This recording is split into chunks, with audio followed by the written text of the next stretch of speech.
Hello there. In this class we are going to be discussing some laws of Boolean algebra. Now these laws are presented by E.V. Huntington in 1904. Now some people call them axioms, some people call them postulates, and some people call them laws. Almost all of them are not same actually. Axioms and postulates are some things that we don't need to prove, but the same thing I can say about laws too. We don't need to prove these laws.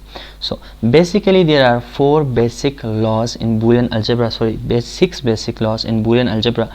In most videos I have seen that people are mentioning only four of them or five of them, but in this class I am going to be mentioning all of the laws that are presented by Huntington.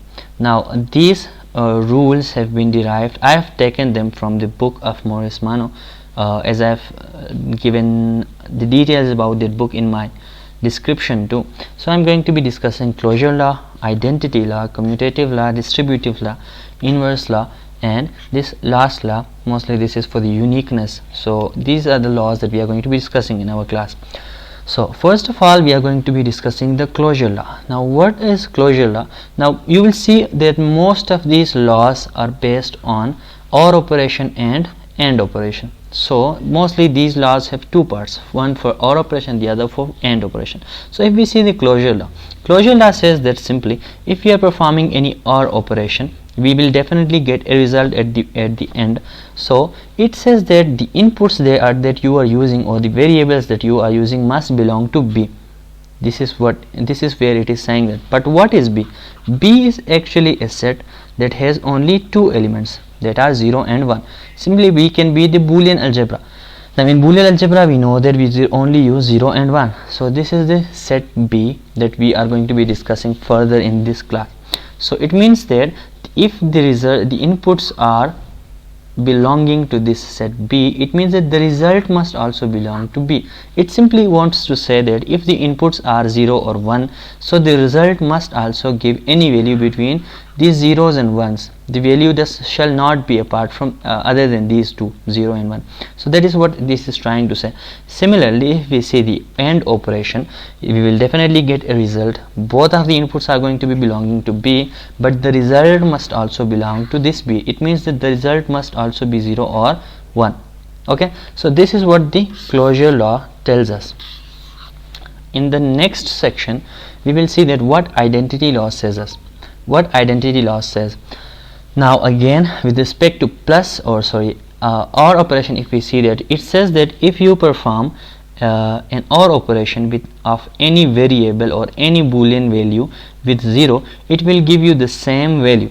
Let's say if you have 1 and you will perform an OR operation with this one with 0, it will give you 1, and if you have 0 and if you will perform such kind of operation, it will give you 0. It will simply give you the same value that you already have.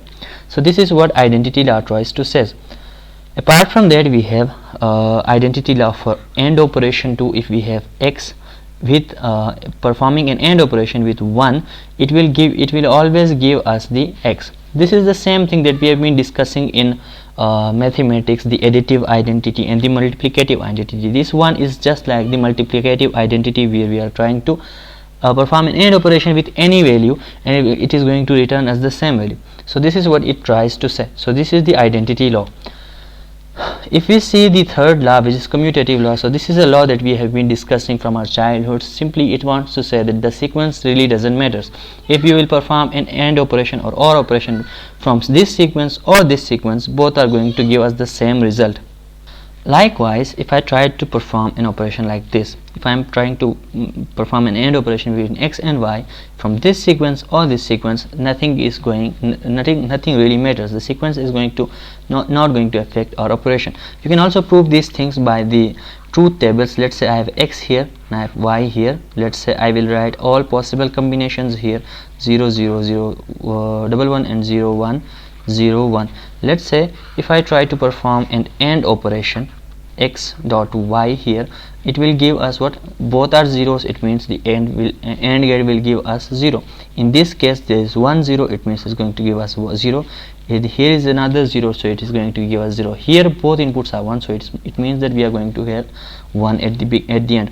Just like that, if I try to perform yx y and x, we are going to get the same value if you will try to see. So if you see that both of these equations or both of these expressions give us the same value if you see. So this is why we say that the sequence doesn't really matters. Apart from that, the third law, distributive law, again based on addition or based on or operator or and operator, gives us says something like this, that if we have an x outside a different operation, let's say I have dot here and I have performed or operation inside it, so it means that we are going to be distributing this x to these two things. So we will give this x to y and we will give this x to z2, just like we have done that here. We have given this x to y and we have written an AND operation here, and just like that we have given this to z and again we have written AND operation here.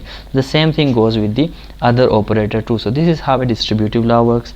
Apart from that, the inverse law says that if you have a value and if you perform an OR operation with the inverse of that value, it will always give you 1, and just like that if you have a value and if you perform an OR operation, an AND operation with its inverse, it will give you always 0. So this law is normally called as inverse law, or you can also call it the complement law. Apart from that, there is another law here which says that if we have x and y that belongs to B, it means that x and y must not be equal. It means that simply if we have Boolean set which was 0 and 1, it means that it shall have 0 and 1 as two different entities. There must not be something like this. There must be two different things here inside this Boolean set, nor this. So both of these are correct. Simply this is going to be true.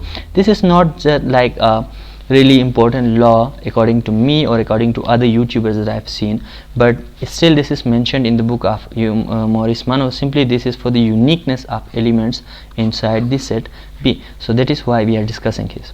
So these are the 6 laws that we have in our book. So in the next class we are going to discuss, I think there are 6 theorems too in the same book, so we are going to be discussing those 6 theorems from the next class and we will try to prove them